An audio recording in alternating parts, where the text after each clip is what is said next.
Assalamualaikum to all my lovely students. Our next period is Urdu. So take out your Urdu book. Urdu कायदा. क्या name है आपकी book का? उर्दू कायदा.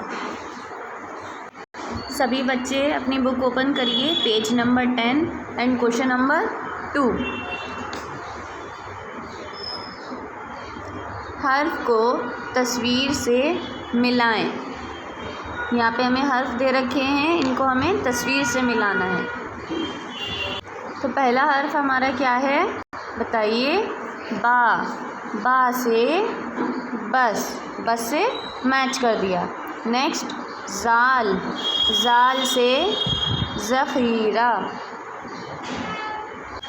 Next हा. हा से हुक्का. हा से हुक्का. नेक्स्ट खा. खा से खरगोश. खा से खरगोश. अब अगला देखिए क्या है बच्चों? टा. टा से टमाटर. टा से टमाटर. उसके बाद चा. चा से चीता. चा से चीता. नेक्स्ट पा. पा से पतंग.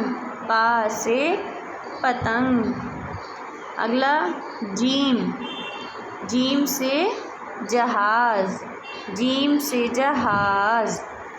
तो आप सभी बच्चों को ये क्वेश्चन नंबर 2 याद भी करना है और बुक में अपनी कंप्लीट भी करना है. Thank you.